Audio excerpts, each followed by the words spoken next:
Hello and welcome to Close Reading Classic Literature with me, Dr. Octavia Cox.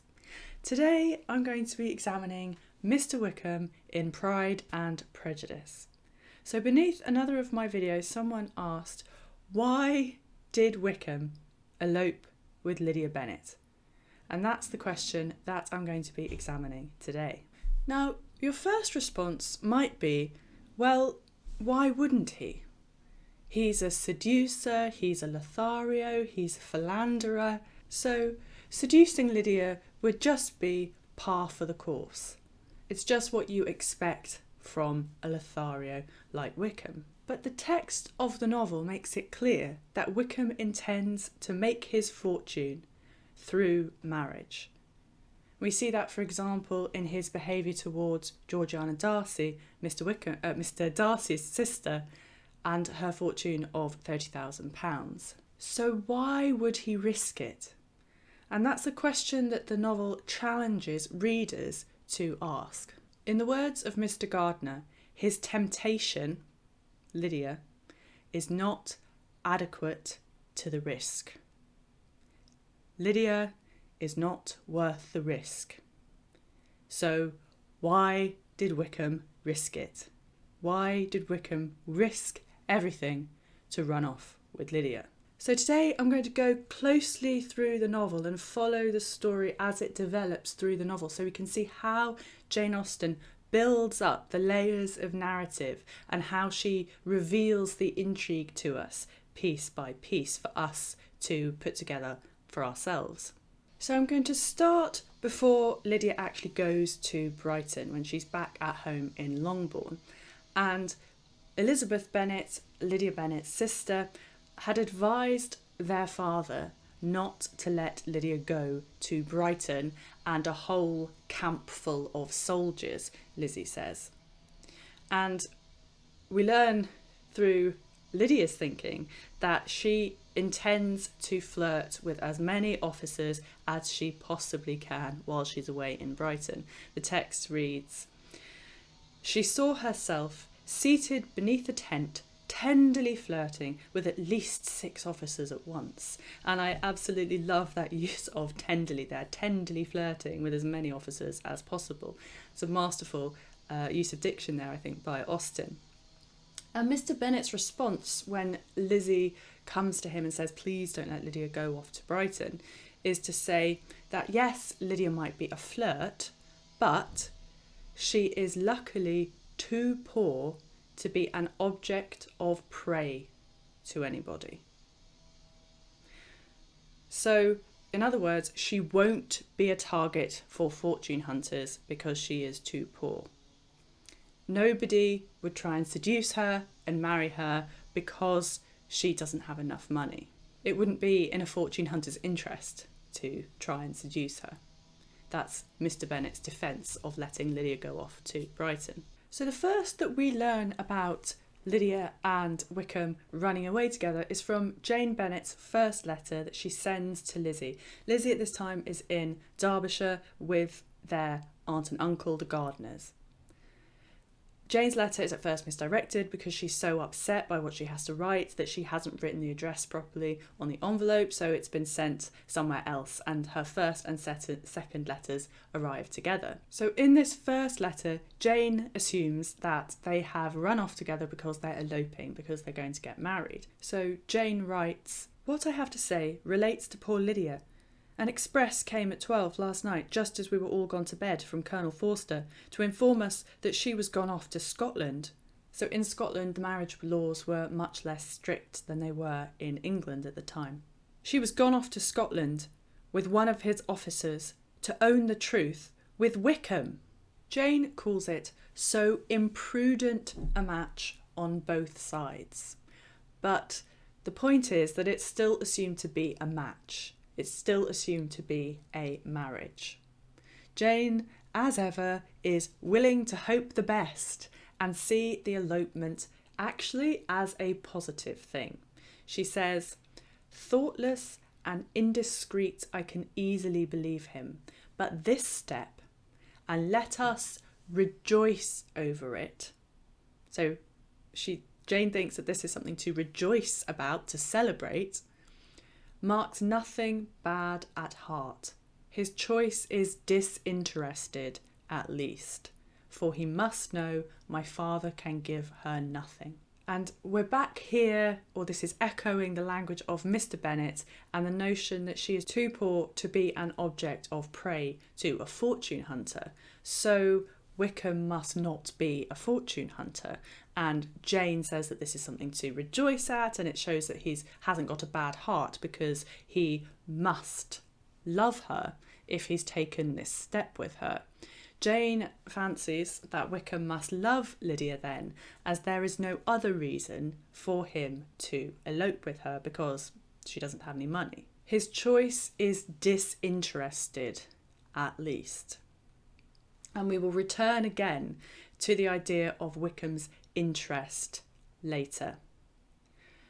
But I do want to draw attention to the fact that Wickham's interest, and that word interest, which will come up again as a word later, is mentioned from the very first recounting of their elopement, of their running off together. So then we come on to Jane's second letter. Jane writes, "Imprudent as a match between Mr Wickham and our poor Lydia would be, we are now anxious to be assured it has taken place. For there is too much reason to fear that they are not gone to Scotland." And you can see here that the phrase "gone to Scotland" is a kind of synonym for eloping, that they're going to get married. And here there's too much reason to fear that they are not gone to Scotland, which means it will be much harder for them to get married. Not impossible, but harder. So what I also want to draw attention to in Jane's second letter is that she brings up already another reason, perhaps, why Wickham might want to leave Brighton. That there was something up in the regiment, potentially. That Wickham had other reasons to leave the camp, which he had previously discussed with his friend Denny. Denny is a fellow officer in the regiment. So Jane writes, "Something was dropped by Denny expressing his belief that Wickham never intended to go there, to Scotland, to Gretna Green, or to marry Lydia at all, which was repeated to Colonel Forster, who, instantly taking the alarm, set off from Brighton, intending to trace their route. Denny expressed his belief that Wickham had no intention of going there, to Scotland. But this suggests that Wickham did intend to go somewhere, that he did intend to go, that he did intend to leave. And it also suggests that Denny knew that Wickham was intending to go beforehand, that it was something that they must have discussed between them in order for Denny to know that Wickham did not intend to go to Scotland or to marry Lydia. So there's already a hint then that there must be some other reason for Wickham to leave Brighton. From Jane's second letter, we also learn that Colonel Forster is not disposed to depend upon their marriage. He shook his head when I expressed my hopes and said he feared Wickham was not a man to be trusted. Again, this encourages us to ask a question. Why did Colonel Forster think that Wickham was not a man to be trusted?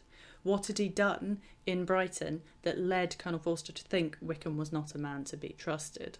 What has Wickham already done that has broken the trust of the colonel of his regiment? So if the colonel of his regiment has reasons not to trust him, he must have done something quite serious. And then we have Lizzie's response to Jane's two letters. And the narrative reads, "Never since reading Jane's second letter had she, Lizzie, entertained a hope of Wickham's meaning to marry her, Lydia. No one but Jane, she thought, could flatter herself with such an expectation. Surprise was the least of her feelings on this development.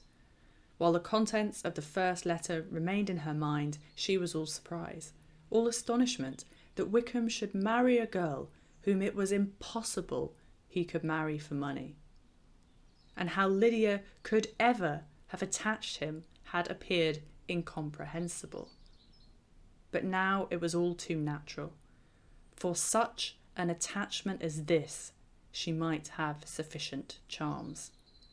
and though she did not suppose Lydia to be deliberately engaging in an elopement without the intention of marriage, she had no difficulty in believing that neither her virtue nor her understanding would preserve her from falling an easy prey. Ouch! Lizzie is being really critical of Lydia here. Lydia might have sufficient charms for such an attachment as this.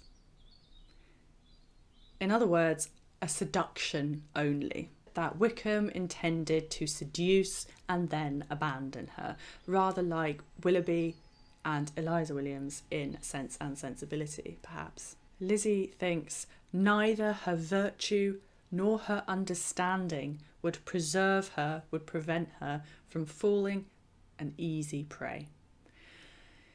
In other words, she's too stupid to see through Wickham's charms. And I think the word prey here ironically recalls Mr Bennet's earlier defence of why he felt Lydia would be safe from seduction. But the text still challenges us to ask, even if he did just intend to seduce and abandon her, why did Wickham go off with her? Why did he go off with Lydia? If Lydia was so gullible and so ready to be seduced and such easy prey, in Lizzie's words, then why didn't Wickham just stay in Brighton and seduce her there? By running away with Lydia, Wickham is sacrificing his job, his livelihood. And remember that Lydia was staying as the particular guest of Colonel Forster's wife. So being dishonourable to Lydia would be a direct affront to his own colonel. That's incredibly foolish in a career where honour meant a great deal, particularly to your direct superior. Does, in Lizzie's words, Lydia have sufficient charms for Wickham to risk his career, to risk his livelihood in his regiment? So, having heard this dreadful news from Longbourn, Lizzie and the Gardners dash back to Longbourn to try and help the Bennets out. And we have a conversation between the three of them on the carriage ride back to Longbourn. And Mr Gardiner really outlines what Wickham is risking in running off with Lydia. And this is the conversation between the three of them. "I have been thinking it over again, Elizabeth," said her uncle as they drove from the town, "and really, upon serious consideration, I am much more inclined than I was to judge as your eldest sister does," that's Jane. "It appears to me so very unlikely that any young man would form such a design against a girl who is by no means unprotected or friendless, and who was actually staying in his colonel's family, that I am strongly inclined to hope the best. Could he expect that her friends would not step forward? Could he expect to be noticed again by the regiment after such an affront to Colonel Forster?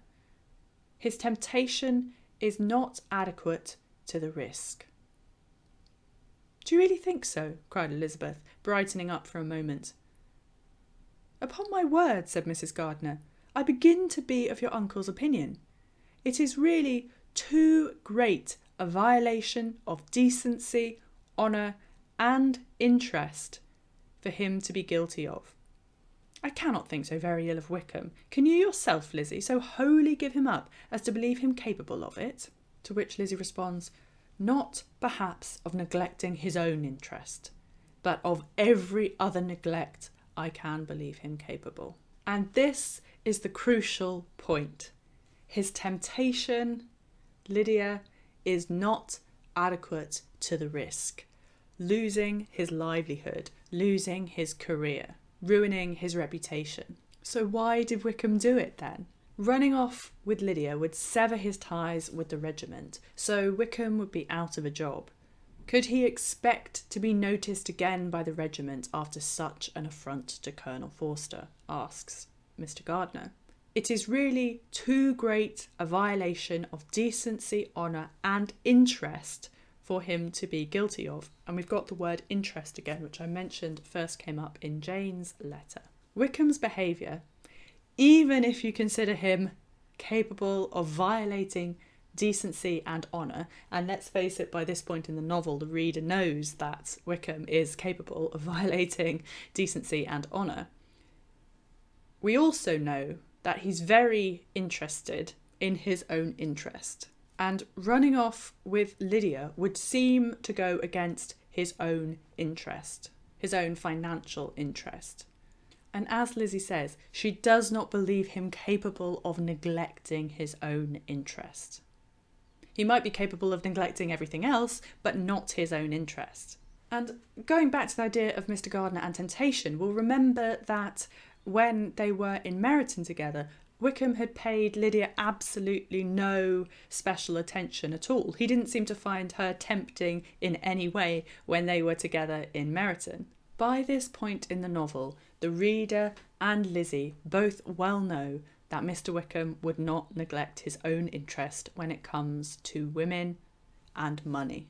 So, for example, we've got obviously his treatment of and behaviour towards Georgiana Darcy, which is completely reprehensible. But we also have the seemingly slight detail of Miss King. And I want to talk now a little bit about the episode with Miss King.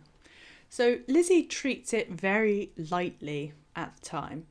And in part that's because she is keen to show that she isn't affected by the fact that Wickham is no longer flirting with her. He's flirting with Miss King. So she wants to seem insouciant about it. She wants to seem that she doesn't care that he's stopped flirting with her. So she sort of makes light of Wickham's behaviour because she wants to make light of their flirtation, that it just to show that it didn't mean anything to her. But Wickham's behaviour towards Miss King is very shady and disreputable, and about as blatant as you can get. He pays her absolutely no attention at all until she happens to inherit £10,000. And this is Lizzie's thinking and the terms in which Lizzie couches it. But I think the reader is supposed to see through Lizzie's sort of apparent insouciance and see actually what Wickham is doing is really pernicious. So Lizzie thinks the sudden acquisition of £10,000 was the most remarkable charm of the young lady to whom he was now rendering himself agreeable. And I think the use of the word charm here is interesting in terms of the way that Austen uses diction. So it suggests that for Wickham, a woman's charm is aligned with her wealth. And it explicitly contrasts with how Lizzie had thought about Lydia's sufficient charms for a seduction only. Lydia doesn't have the charm that Wickham considers to be important, the charm of money. So although Lizzie is being fairly flippant about it, Mrs Gardiner does pick up on the shamelessness and unsavouriness of Wickham's behaviour towards Mary King. So Mrs Gardiner says, "But he paid her not the smallest attention till her grandfather's death made her mistress of his fortune. There seems an indelicacy in directing his attentions towards her so soon after the event." To which Lizzie responds, "If she does not object to it, why should we?" And Mrs Gardiner says, "Her not objecting does not justify him. His behaviour is not justified." And it exposes just what Wickham considers to be important in women: money. So returning now to the conversation between the Gardiners and Lizzie as they're going back to Longbourn. Lizzie says, "Jane knows as well as I do what Wickham really is. We both know that he has been profligate in every sense of the word." The word profligate is important here. So the Oxford English Dictionary has multiple definitions. The first is that profligate means given to or characterised by licentiousness, debauched. So this is sexual profligacy. Second definition, to be recklessly extravagant, especially with money, to be wasteful, so financial profligacy. But Wickham's being profligate with money is what I want to focus on now. So now I'm going to talk about Wickham and money, lack of money, and debt. As soon as Lizzie returns to Longbourn, Jane tells her, "Since this sad affair has taken place, it is said that he, Wickham, left Meryton greatly in debt." Jane, as ever, always one to look on the positive side, hopes this report may be false. But Wickham's bad behaviour in Meryton is becoming widely known. So the text reads, "All Meryton seemed striving to blacken the man who but 3 months before had been almost an angel of light." And the hyperbole here, I think, is kind of fun, and it's poking fun at the gossiping of Meryton and the way that gossip often goes to extremes. But I think it's also interesting that she chooses to use the word angel here. So in this sort of hyperbole, Meryton thinks of Wickham as an angel of light, because Lydia, in her letter to Mrs Forster that she writes as she thinks she's about to elope to Gretna Green, says of Wickham, "He is an angel." So in that use of the same word there, Austen is perhaps exposing the shallowness of thinking and the kind of extremes of thinking perhaps of both Meryton and Lydia, and that his charm is obviously too good to be true. He was declared to be in debt to every tradesman in the place, and his intrigues, all honoured with the title of seduction, had been extended into every tradesman's family. Clearly, Wickham had flirted with some, if not all, of the tradesmen's daughters in Meryton, but crucially, he had got into debt. And Wickham is revealed to be a gamester, much to Jane's horror, who has continued to get himself into debt in Brighton. Mr Gardiner did not write again till he had received an answer from Colonel Forster, and then he had nothing of a pleasant nature to send. And in the wretched state of his own finances, this is Wickham, there was a powerful motive for secrecy, in addition to his fear of discovery by Lydia's relations, for it had just transpired that he had left gaming debts behind him to a very considerable amount. Colonel Forster believed that more than £1,000 would be necessary to clear his expenses at Brighton. He owed a good deal in town, but his debts of honour were still more formidable. Mr Gardiner did not attempt to conceal these particulars from the Longbourn family. Jane heard them with horror. "A gamester!" she cried. "This is wholly unexpected. I had not an idea of it." So a debt of honour is defined by the Oxford English Dictionary as a debt that cannot be legally enforced but depends for its validity on the honour of the debtor, usually applied to debts incurred by gambling.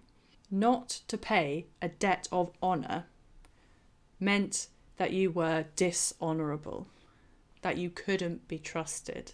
You're pledging your honour. That's why it's called a debt of honour. So you're staking essentially your reputation. And to be dishonourable was one of the worst things as well that you could be as an officer in the British Army, in the British militia.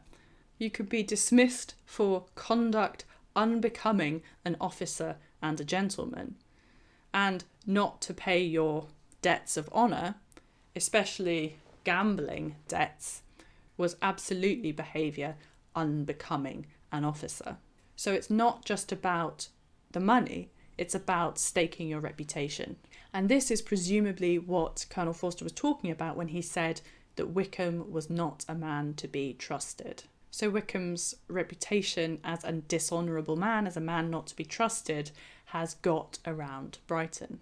What becomes clear is that Wickham was escaping Brighton to escape his debts and to escape from the dishonour of not being able to pay those debts. That is his motivation for leaving Brighton. But this still does not answer the central question. Why did Wickham leave with Lydia? If he was just escaping his debts, why didn't he just go alone? And Lizzie expressly ponders this question when Mr and Mrs Wickham come to Longbourn, and Lizzie observes them together. Lizzie surmises that Wickham had to leave Brighton because of his debts, not because he felt anything at all for Lydia. And Lizzie supposes that given that he was fleeing from Brighton anyway, why would he resist having a companion if a companion made herself readily available? Wickham's affection for Lydia was just what Elizabeth had expected to find it, not equal to Lydia's for him. She had scarcely needed her present observation to be satisfied, from the reason of things, that their elopement had been brought on by the strength of her love rather than by his. And she would have wondered why, without violently caring for her, he chose to elope with her at all. Had she not felt certain that his flight was rendered necessary by distress of circumstances? And if that were the case, he was not the young man to resist an opportunity of having a companion. In other words, Lydia made herself available as his companion. So in Lizzie's mind, resist, I think, is the crucial word. Lydia propositioned and he did not resist. Mrs. Gardiner had said that the elopement is really too great a violation of decency, honour and interest for him to be guilty of. But the point is that he had already violated his decency, honour and, crucially, interest in Brighton. Mr. Gardiner had said he could not expect to be noticed again by the regiment after such an affront to Colonel Forster. His temptation is not adequate to the risk. But Wickham could not have expected to be noticed again by the regiment anyway. He had not paid his debts of honour. He was dishonourable. He had already lost his reputation. He had already violated his honour. He would lose his job, but his job didn't pay him enough to cover his debts anyway. So it was not in Wickham's interest to stay in Brighton. So he wasn't risking anything. What Lizzie had suspected to be true is proved to be the case, as becomes clear from Mrs. Gardiner's letter to Lizzie explaining how Lydia and Wickham had come to be married. And this is after Lydia has let slip that Darcy was at the wedding, and Lizzie has written to Mrs. Gardiner asking to know the details of how the marriage came about. So these are Wickham's words, or Wickham's perspective, as told to Darcy, as repeated to Mrs. Gardiner. So these are a very kind of filtered set of words, but at least this gives us some idea of Wickham's explanation of why he did what he did. Such were her feelings, Lydia's feelings. It only remained, Darcy thought, to secure and expedite a marriage which, in his very first conversation with Wickham, he easily learnt had never been his design. He confessed himself obliged to leave the regiment on account of some debts of honour, which were very pressing, and scrupled not to lay all the ill consequences of Lydia's flight on her own folly alone. What an absolute, out-and-out scoundrel. Wickham is such a piece of work. He claims it is entirely Lydia's own fault that she would go with him. Lydia really had nothing to do with it. She was willing, and he had to go anyway. That's how Wickham feels about it. And at this point, I would add that this is told from Wickham's perspective. Lydia completely thinks that they are eloping to Scotland, to Gretna Green. She's completely in love with him. She thinks that he is completely in love with her. He has clearly lied to her. He has seduced her. He has deceived her. And she is 16 years old. So Mrs. Gardiner's letter continues. Mr. Darcy asked him why he had not married your sister at once. Though Mr. Bennet was not imagined to be very rich, he would have been able to do something for him, and his situation must have been benefited by marriage. But he found, in reply to this question, that Wickham still cherished the hope of more effectually making his fortune by marriage in some other country. And country here doesn't mean abroad, but some other part of the country, some other region, some other county. Even after all this, Wickham still plans to make his fortune by marriage. He hopes, as he seems to have done many times before, to shed his snake-like skin, move to some other part of the country and start over again and find himself another Georgiana Darcy or another Miss King. And here we might remember the introduction of Mr Wickham from chapter 15. But the attention of every lady was soon caught by a young man whom they had never seen before, of most gentlemanlike appearance. That's Wickham. Most gentlemanlike appearance. Walking with another officer on the other side of the way. The officer was the very Mr Denny concerning whose return from London Lydia had come to inquire. And he bowed as they passed. All were struck with the stranger's air. All wondered who he could be. Mr Denny addressed them directly and entreated permission to introduce his friend, Mr Wickham, who had returned with him the day before from town, and he was happy to say had accepted a commission in their corps. So Wickham was new to the Meryton militia. Denny had gone to London and brought Wickham back with him. What was Wickham escaping in London? A previous seduction? Had Wickham been in exactly this situation before and Denny had come along and helped him out? And we'll remember that it's Denny in Jane's second letter who reveals that he thinks that Wickham is not going to Scotland, that he's going somewhere else. Is that because he's seen this behaviour before? We can surmise that Mr Wickham imagined that history would repeat itself. That in times of trouble he could call on an old friend who would come and rescue him from London and perhaps introduce him to a new militia corps somewhere else in the country. But to return to Mrs Gardiner's letter.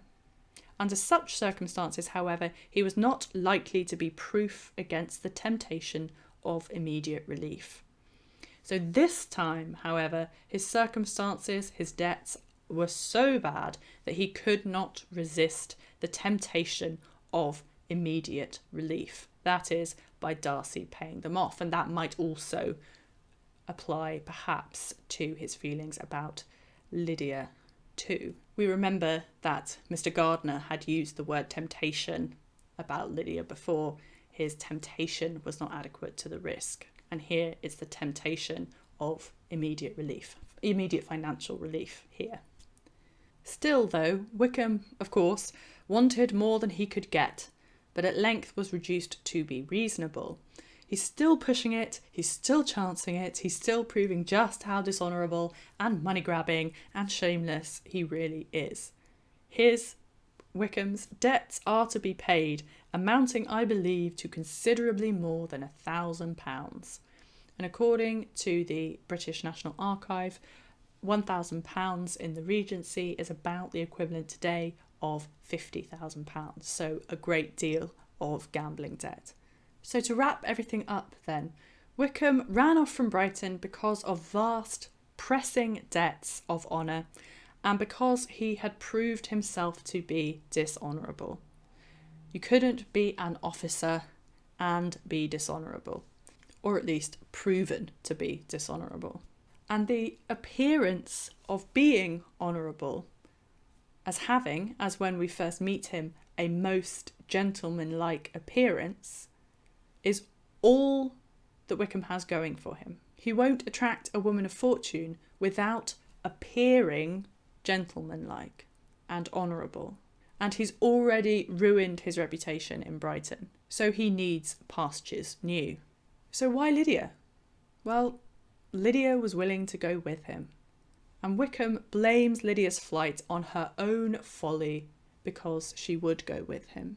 Why then, once they were in London, didn't Wickham just marry Lydia, given that Mr Bennet, although not rich, would have been able to do something for him?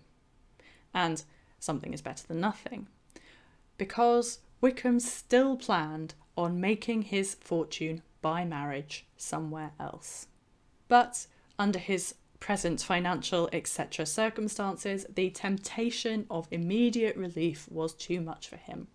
And so he could be persuaded to marry Lydia. Readers, Lizzie, Darcy, the Gardiners, everyone but Lydia understands that ultimately Wickham had to be bribed to marry her.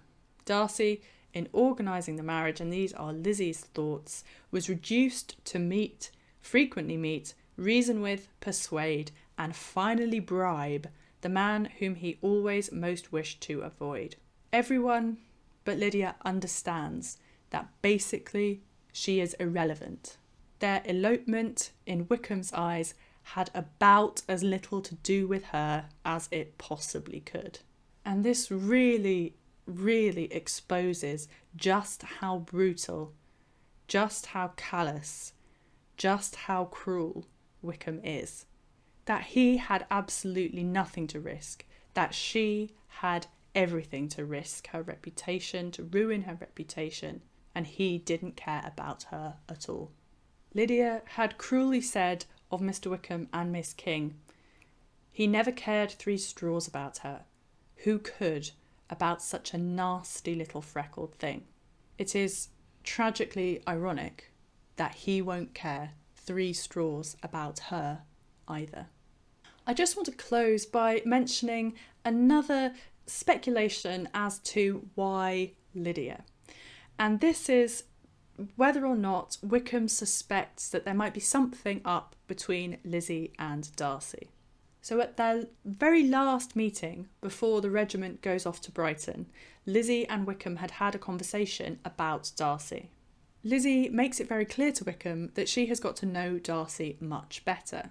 They have spent about 3 weeks in each other's company while he was at Rosings staying with Lady Catherine de Bourgh, and she was at Hunsford Parsonage staying with the Collinses, and they had met almost every day. Lizzie says to Wickham, I think Mr Darcy improves on acquaintance. And Wickham responds by asking how Darcy improves. I dare not hope that he has improved in essentials. Oh no, said Elizabeth, in essentials I believe he is very much as he ever was. Wickham looked as if scarcely knowing whether to rejoice over her words or to distrust their meaning. There was a something in her countenance which made him listen with an apprehensive and anxious attention. Wickham has clocked this. He is paying attention, close attention, to Lizzie's defence of Darcy. Lizzie continues, when I said that he improved on acquaintance, I did not mean that his mind or his manners were in a state of improvement, but that from knowing him better, his disposition was better understood. Lizzie is saying that she knows Darcy well enough to understand his disposition. This might seem glancing, but to say that she understands him is to suggest a high level of intimacy about their relationship. It suggests more closeness than is usual between a young single woman and a young single man. And given that Wickham knows how Darcy is generally perceived and how Lizzie in particular has previously perceived Darcy, it is striking that she now defends him so vigorously by understanding his character. We remember that she had previously said of Darcy to Wickham, I have spent 4 days in the same house with him and I think him very disagreeable. Wickham then claims that Darcy's improved behaviour at Rosings is because he is scared of Lady Catherine and because Darcy wants to marry Anne de Bourgh. A good deal is to be imputed to his wish of forwarding the match with Miss de Bourgh, which I am certain he has very much at heart. This seems to reveal here where Wickham's thoughts are leading. Lizzie talks about Darcy improving upon acquaintance and her knowing Darcy better, and this leads Wickham to bring up the idea of marriage. It's almost as if he's prodding her to see her reaction to the idea of Darcy marrying someone else. Does this episode reveal that Wickham suspects an understanding perhaps between Lizzie and Darcy? Well, it's speculation, but perhaps. And if so, given that Lydia is willing to go away with him anyway, he might have remembered this conversation with Lizzie and imagined that Lydia could prove to be a useful bargaining chip to have around, as a way of extorting even more money from Darcy, as indeed she turns out to be. Thank you very much indeed for listening. Remember, if you like what I do here on my channel where I analyse classic literature, then do please subscribe. And if you've liked the video, then do give it a big thumbs up. It does help me out in YouTube's algorithm. And do leave any comments that you have below. I'd really love to know your thoughts on Wickham. Is he more of a scoundrel, even more of a scoundrel than you thought possible?